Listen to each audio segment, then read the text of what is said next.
Снова здравствуйте! Сегодня расскажу про психологию мужчин и женщин. Значит, сразу скажу, на эту тему существует достаточно большое количество таких полновесных исследований, психологов, физиологов, антропологов даже, и так далее. Мне они на глаза попадались, но обычно, я их видел так, чисто отрывочно, какими-то цитатами отдельными. Читать чужие труды — это, конечно, всегда интересно, но мне было в первую очередь интересно понять самому. Потому что, если ты хочешь изобрести велосипед, это первое правило изобретателя. Если ты хочешь изобрести велосипед, придумай его с нуля. Очень желательно, чтобы ты не знал, как до тебя это придумал кто-то другой. Тогда над твоим сознанием не будут давлеть шаблоны, стереотипы и чужие решения. Соответственно, мои выводы базируются на знаниях, полученных мной в течение моей жизни, и в том числе на наблюдениях за окружающими в ходе этой самой жизни. Что у нас получается? Смотрите, интересная такая штука. Человек, с одной стороны, даже не так начнем. Человек состоит из двух частей, основных частей. То есть, непосредственно человек как разумное существо, над которым давлеет в первую очередь разум. И второе, все это дело базируется на том, что человек является животным. Понятно, да? Если человек как человек, он определяется в первую очередь правилами, заложенными в него с рождения в виде души, то есть это информационная эта составляющая, только там это все не в обязательном виде, а, так сказать, в рекомендательном все это хозяйство виде. И это все должно быть активировано в ходе жизни, и не активируется, если человек воспитывался среди животных.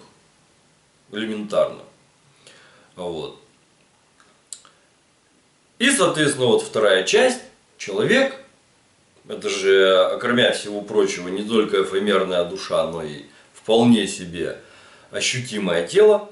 А тело у нас — это физиология, это у нас инстинкты. Все. Соответственно, чем больше человек — это человек, имеющий влияние, своей души, тем меньше на него действуют инстинкты, тем меньше он им подвержен.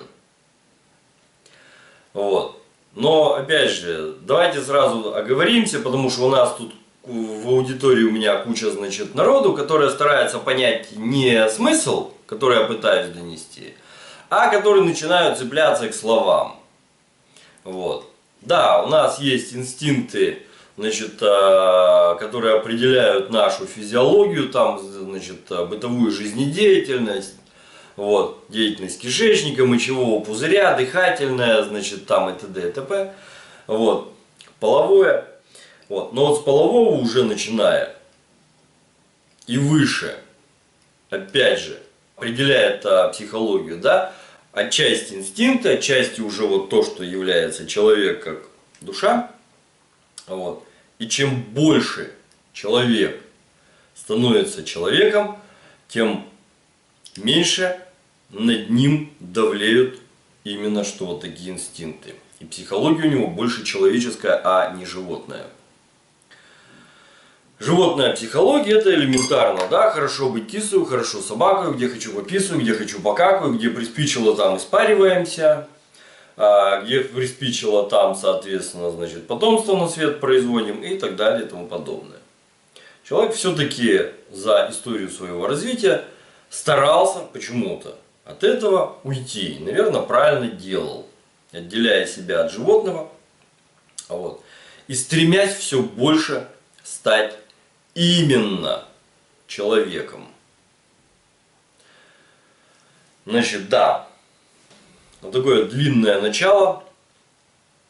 Теперь смотрите. Будем рассматривать в первую очередь ту психологию, которая базируется непосредственно на инстинктах у нас. И вот здесь у нас как раз таки определяются очень интересные вещи. Женщина обычно это эгоистическое существо, эгоистичное существо, эгоцентричное существо. И сейчас я объясню почему. Собственно. Вот. Еще раз хочу повторить. Я буду объяснять сейчас все это дело применительно к психологии человека как животного. Соответственно, те дамы, которые больше уже человеки, нежели животные, понимаете, они, соответственно, будут иметь уже другую, более человеческую психологию. Там, соответственно, будет уже меньше вот такого эгоизма. Но, опять же, никуда от инстинктов не денешься. Вот. Они все равно давлеют, и будет понятно, почему получается именно вот так. Почему дамы себя вот так ведут. Мужчин как бы наоборот, ему надо о ком-то заботиться.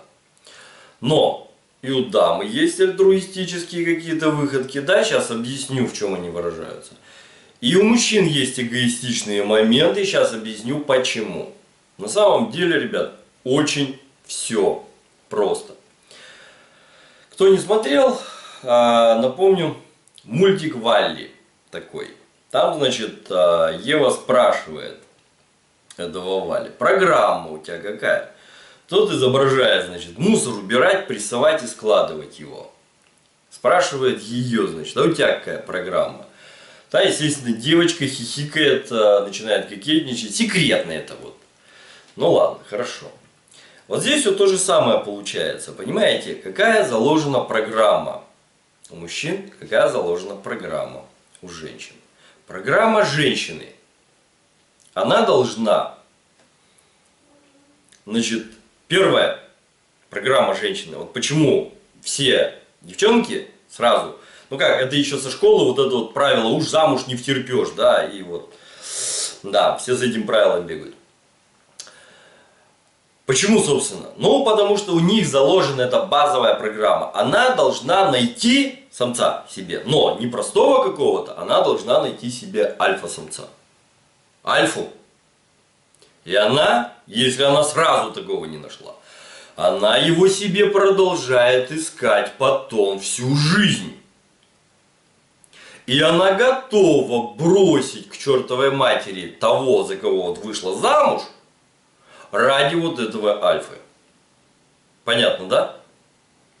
Еще раз говорю, чем ближе к животному, тем это ярче проявляется. Чем ближе непосредственно к человеку, тем это меньше проявляется. Вот. То есть, когда человек это все-таки человек, тогда двое, поженившиеся в самом начале, продолжают заботиться друг о друге до самой старости, до самого конца жизни. Вот. Просто вот эти вот инстинкты отбрасывая нафиг. Сейчас еще раз. Я про вот эту программу. Для тех, кто любит вот так вот кнопочку там нажимать, перематывая по 10 секунд, сразу скажу, ну не надо так делать, вы пропускаете смысл. Да. Так вот, это программа женщины. Найти себе альфу. Почему альфу? Потому что Самка альфы, во-первых, занимает доминирующее положение, грубо говоря, в стае, там, в племени, в семье и так далее. Раз. Второе. У нее самая вкусная, значит, еда. Третье. Альфа дает наилучшее потомство. Самое сильное, самое умное, самое быстрое, самое удачливое, самое ловкое там, и так далее и тому подобное. Понятно, да? Это ее базовая программа. Она не башкой это понимает. Это программа у нее такая. Она должна альфу себе найти и от него, соответственно, родить. Дальше. Как только она забеременела, вот, ну, опять же, тут включается, должен доказать, что альфа, да, или должен доказать, что, блин, ну, близкий к альфе, да, то есть, ну что-то как-то, блин, но при этом получается противоречие, с одной стороны, девочки хотят себе внимания, а с другой стороны, настоящий альфа как раз-таки исповедует то, что Пушкин сказал, чем меньше женщину мы любим, тем лучше нравимся мы ей. Понятно, да? Альфа никогда за девкой не бегает. Он никогда не уговаривает ее прийти на свидание, не падает там, блин, к ее ногам с букетом роз в зажатом кулаке. И так далее. Наоборот. Он занимается своей жизнью, блин, девки за ним, значит, там бегают, а пачками падают. Вот. Вот в чем дело. Но если уж такого не нашлось, ну, надо хотя бы убедиться, что он вообще в состоянии потомство обеспечивать. И вот здесь он должен продемонстрировать, какую добычу он в состоянии притащить. Да? Вот. То есть, если букет, то дорогой. Если ресторан, то дорогой. Башки о том, что, блин, он сейчас все свои сбережения на это хозяйство ухлопает, вот, не возникает совершенно. Да. То есть, опять же, бегут за внешним. Но это... Опять же, они не сами, это их толкает вот на это вот программа. Дальше. Как только, значит, она, вот как мужики говорят, значит, да, блин, пока, говорит, на свиданки ходили там до свадьбы, все было путем. Женились, блин, как подменили ее. Такое ощущение, что, как это, демонстрационная программа заменилась на рабочую, да? Вот. И все. И теперь она стала другой, эгоистичной и так далее. Все верно.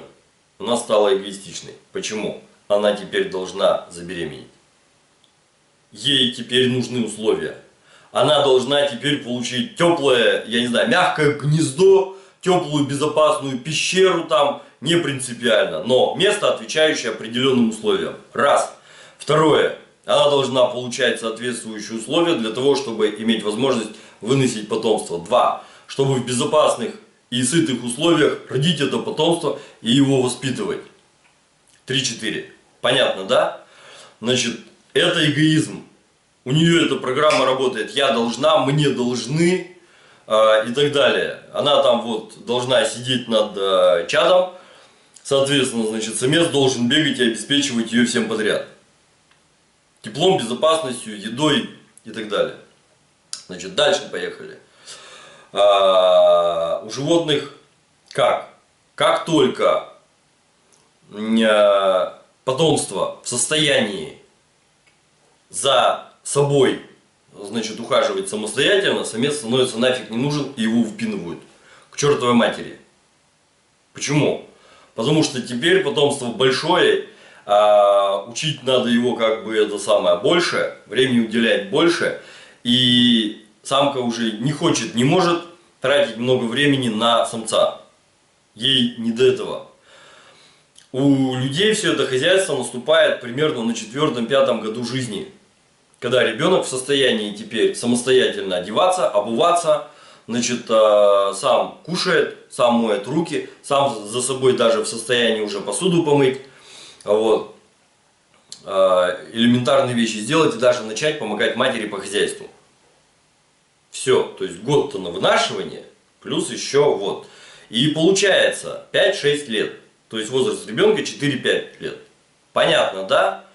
Именно поэтому сейчас средний срок брака, вообще фактически, да, стандартный срок брака, заключает 5 лет. Все, ребят. Инстинкт у нее сработал.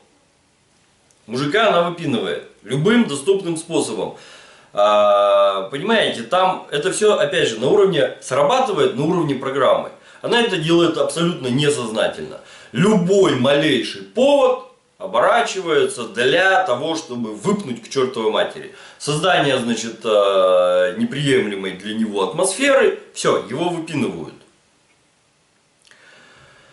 Соответственно, через некоторое время, да, все правильно, там проходит год, 2, значит, 3, чуть больше, вот, и она начинает искать себе нового самца.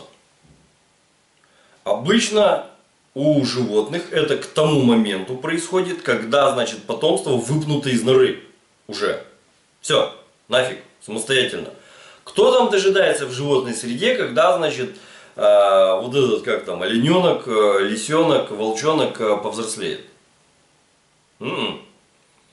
Научился добывать самостоятельно. Все, аривидерчи. Условно берем, значит, страны 19-го, там, начала 20 века с тяжелыми условиями жизни и так далее. Смотрим, с каких лет дети работали. 12 лет это считался взрослый самостоятельный человек. Что мальчик, что девочка. Все, ребят. Этот же возраст примерно совпадает с пубертатным периодом. То есть, как только включается гормоналка у потомства, да, и потомство перестает быть детьми и начинает становиться взрослыми, то есть готовыми тоже к продолжению рода, так сразу же девочка перестает для матери быть дочкой, а становится подружкой, и некоторые матери этим хвастаются. Мы с ней как подружки. Блин, а что вы там обсуждаете-то? Вот. И, соответственно, точно так же сын для матери перестает быть ребенком и становится мужчиной. Она начинает его воспринимать как мужчину. Естественно, все-таки люди не совсем животные, да? Все-таки какие-то вещи над башкой-то там, в башке-то еще есть вбитые, вот, и так далее. Поэтому, значит, уж там до совсем уж таких животных-то вещей-то и не доходит, собственно, но восприятие идет именно такое. И именно когда мать в разводе, значит, с отцом своего сына, вот тогда пацану становится хуже всего, потому что она переносит свои взаимоотношения с его отцом на него самого. Она видит, потому что в нем самом его отца. Волей-неволей, но она переносит недовольство тем на этого. А это понять не может. Что не так-то он делает? И одновременно она пытается из него сделать, ну как, своего ребенка, да. А кого она может подружкой-то видеть? Только дочку, да? Вот она и пытается из пацана сделать дочку себе. Что мы, собственно, сейчас на улицах и видим. Потому что сейчас, как я уже говорил, идет программа расчеловечивания по полной программе. Убрать вот эту вот человеческую часть. Значит, опять же, сразу скажу. Религия и душа — это даже не параллельные линии, понимаете? Вот. Одно существует само по себе, другое существует само по себе и для своих собственных соответствующих целей. Все, элементарно. Вот. Вот таким вот образом. И вот тут, соответственно, она уже готова, мадам, это для поиска, значит, нового самца себе. Все, элементарно. Нашла, не нашла, но у нее получается так. С одной стороны, ей скучно, вот. С другой стороны, лучших-то всех уже там разобрали, собственно, да. Вот. Теперь она бегает и мечется. И уже чисто по-человечески там боится опять совершить ошибку, не понимая, что это на самом деле была не ошибка, а просто инстинктивное вот такое программное поведение. Все. Значит, поехали дальше. Вот здесь переходим к тому моменту, что если она, значит, имея детей, находит какого-то мужика себе, почему тот становится, что называется, оленем? Когда вынужден кормить чужое потомство. Переходим к мужской психологии, опять же базирующейся на инстинктах, на программе. Программа у мужика, соответственно, обеспечить самку. Вот.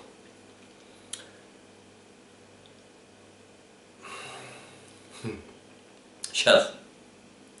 Смотрите еще раз. Если у дамы изначально заложен программой эгоизм для нее, для потомства, все остальное ей не важно. Она там кому угодно плешь прогрызет, лишь бы вот ей, значит, там и потомство было хорошо. Все. У мужика задача другая. Обеспечить самку, обеспечить потомство защитой, жертвой, пещерой, сухой норой. Неважно, блин. Вот этим вот всем комплексом. И он, соответственно, старается. Почему он старается угодить самке? Потому что у него тоже базовая программа продлить свой род. Все, чтобы от него потомство было. Чтобы его вот эта вот генетическая там ветка, блин, не заглохла, не потерялась, не закончилась. Понимаете? Все. Поэтому он, блин, вот он согласен. Его выбрали. Все, класс, ура. И у него включается вот эта вот программа заботы. Теперь, значит, смотрите.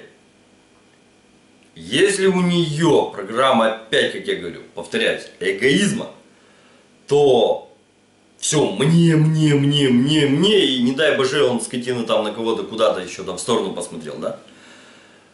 У него вот этого хозяйства нет. У него самое главное, чтобы она ему не изменяла, чтобы она отдала потомство от него. И никак иначе. Вот это главное условие самца. Все. Дальше.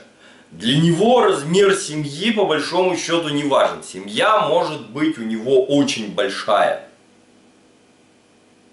Поэтому мужик готов руководить большими коллективами. Вопрос второй, насколько он это может делать. Насколько у него там получены знания, опыт там, и так далее и тому подобное. Но инстинктивно, программно у него это хозяйство есть. Он может и изначально, значит, рассчитан на то, чтобы управлять, значит, руководить какими-то массами людей. Для него, потому что размер семьи может вырасти до размера племени. Противоречий нет никаких. Точно так же, как он обеспечивал свою самку, значит, вот с этими детьми, он при необходимости может точно так же до кучи обеспечивать безопасность нескольких семей или руководить несколькими семьями. Или принять, там, грубо говоря, самку своего там погибшего друга, значит, с детьми тоже. Вот. Понимаете? У него это программно. Не потому что ему, значит, там хочется, блин, гарем себе создать. Нет, у него это программно. Если он может, то почему нет? Ну вот, у кого-то мозги расположены, значит, там ремеслами заниматься, у кого-то мозги расположены, значит, охоту устраивать. А у кого-то мозги расположены, значит, там, как эффективно устраивать набег на соседнее племя, чтобы плюшки оттуда содрать себе. И так далее. Понимаете? Вот в чем дело. То есть, вот, я вам сейчас просто вот это хозяйство объясняю. Да? Не надо говорить, что мужики, блин, поэтому такие агрессивные. Вот. Точно так же можно сказать, женщины точно такие же агрессивные, блин, вот они для себя, а мужик агрессивный для, опять же, своей семьи, для своего племени. Понятно, да? Значит, дальше поехали. Да, альфа как раз таки в состоянии вести за собой, что называется, массы людей И на уровне инстинктов ему народ спокойно подчиняется. Вот. Особенно если его еще и воспитали правильно. Они долбали ему по голове беззамужние, значит, мамки с бабками. Вот. Да. И вот тут получается, когда, допустим, его выпнули, когда самка его выпнула из семьи, у него программа-то продолжает работать, ему надо, он должен заботиться о ком-то. Это его основная функция – заботиться о других. Он ради этой функции, ради этой программы готов идти на смерть. У мужика на самом деле, значит, в критический момент вот этот инстинкт самосохранения выключается просто-напросто. Просто по щелчку. Он перестает работать. У него не стоит вопрос сохранить свою жизнь или жизнь своей жены с детьми. Он спокойно отдает, значит, свою жизнь для того, чтобы, ну, если опять же, да, будет достаточно уверен, что это их-то жизнь спасет. Все, у него такая программа, он поэтому спокойно идет на смерть. Чего практически никогда, опять же, если на уровне животного инстинктов, не делает самка. Вот в чем дело. Понятно, да? Но здесь же, с одной стороны, это проявление абсолютного альтруизма, да, когда жизнь свою отдает. Но вот здесь же рядом кроется тот самый мужской эгоизм. Если мужик голоден, он в состоянии отобрать жратву, значит, или не отобрать, а разделить так, чтобы себе, любимому, досталось больше, чем, значит, всей остальной семье. Почему?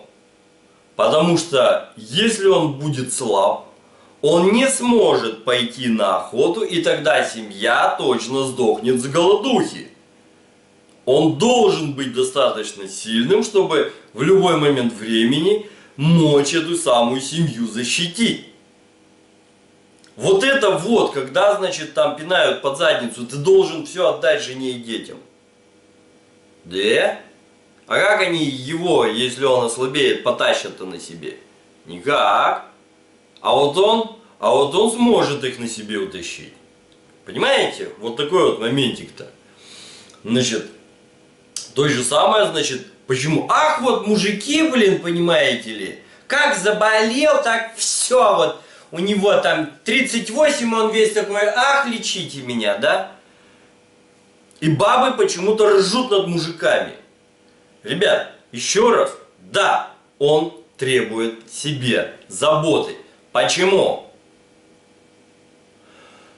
Почему женщина не требует такой заботы себе? Потому что ее задача потомство дать уже выполнена, потомство уже есть.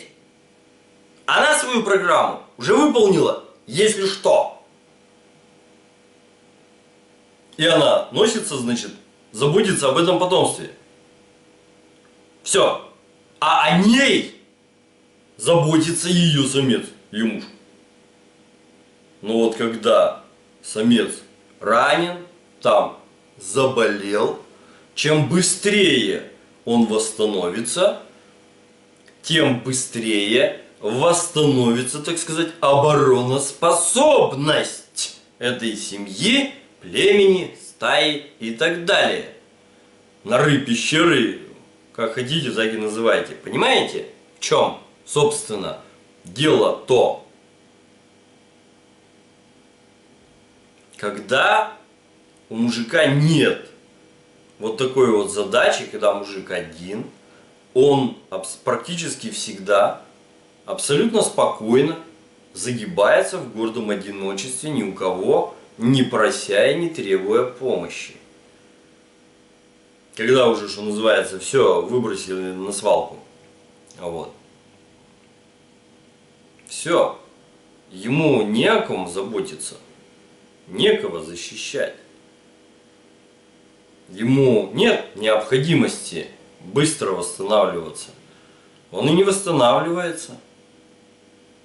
Именно поэтому, значит, мужик-то и не любит болеть на самом деле. Не идет в больницу, что как раз таки на бытовом уровне, значит, тетки ржут, да, а врачи на самом деле, значит, всегда говорят, что, блин, с мужиками это сложно на самом деле. Они приходят, когда там уже все, уже, блин, полный обвал всего произошел. Мужик до последнего не признается, что у него где-то что-то болит, он терпит. Он обеспечивает, выполняет программу. Чем дольше он ее выполняет, тем лучше.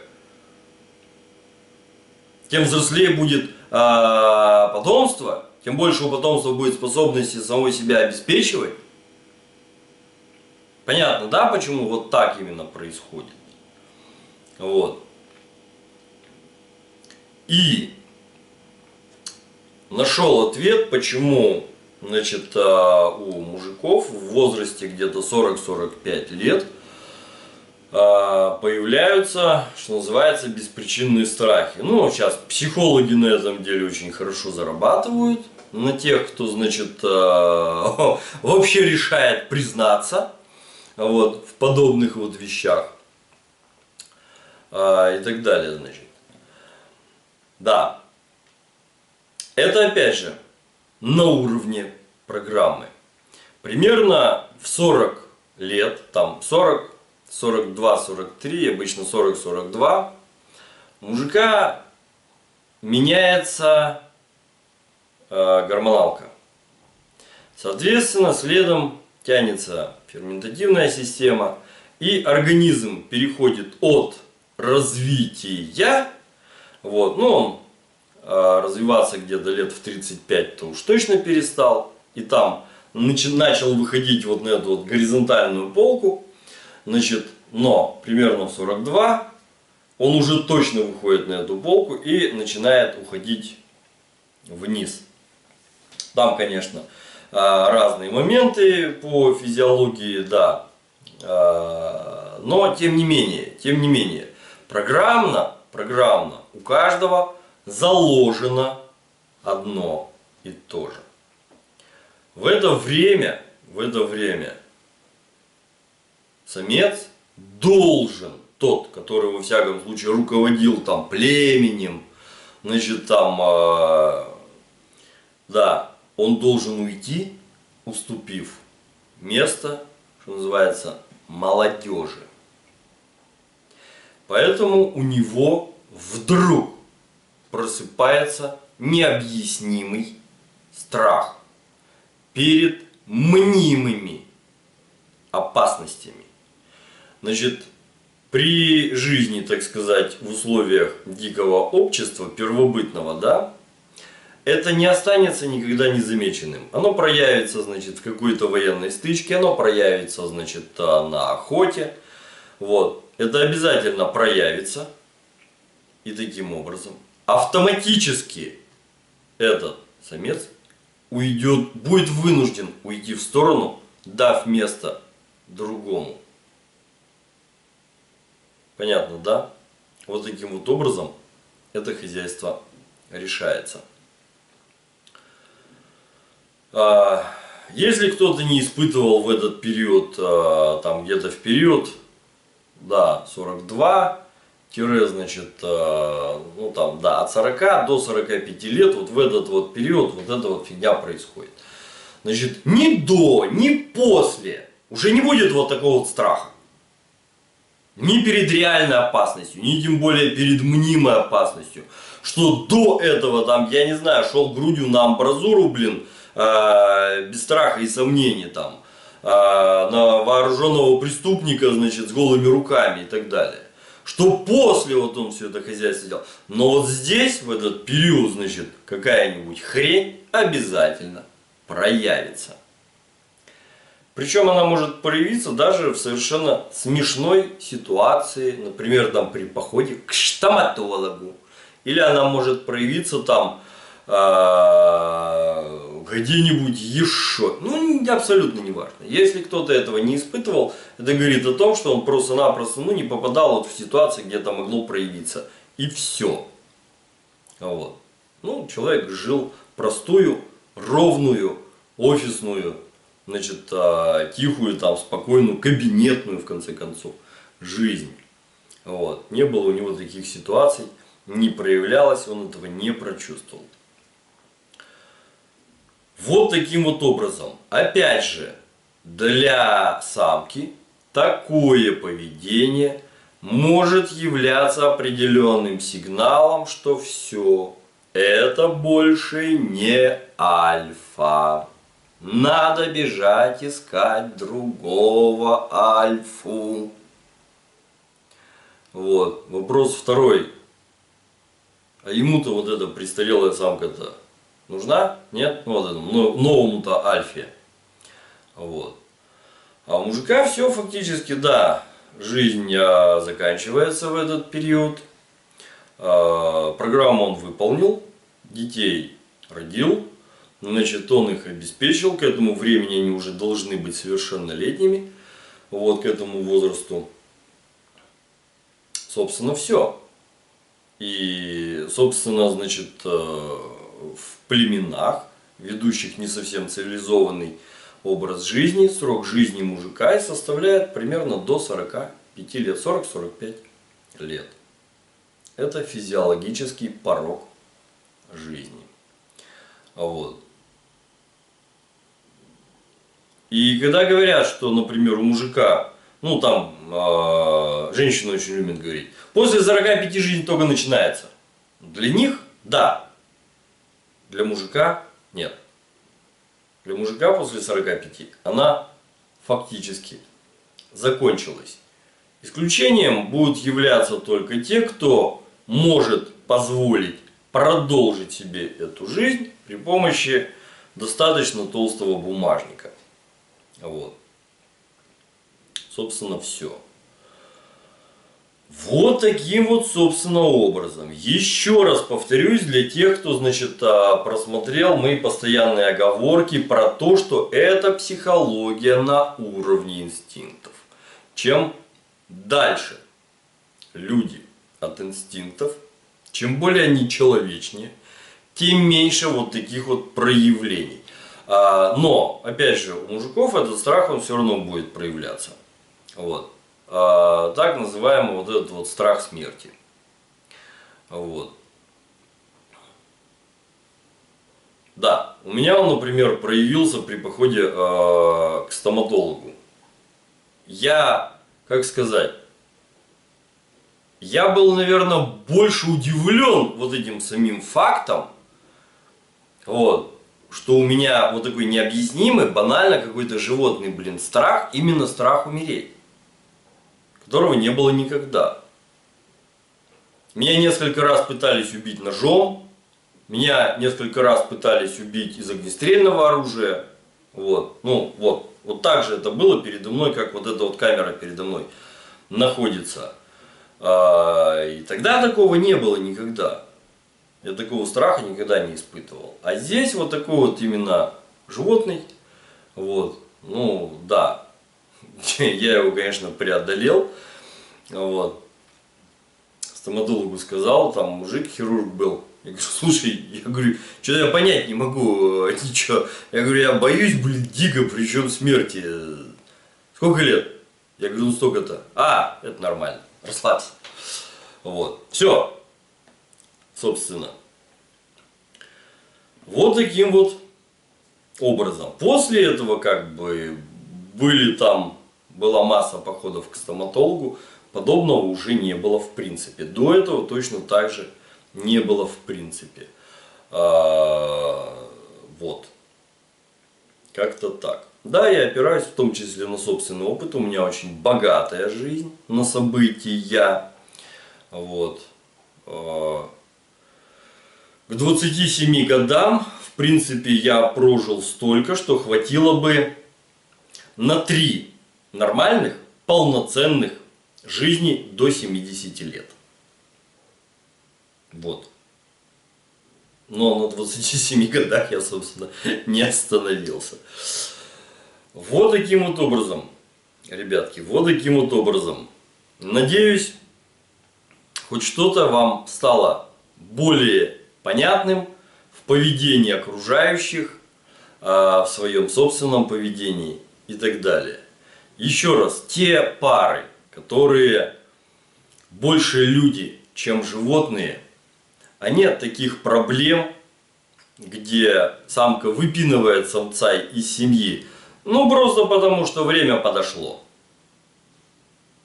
Они таких проблем избегают. Вот. Как-то так. Так что думайте головой. Всем пока.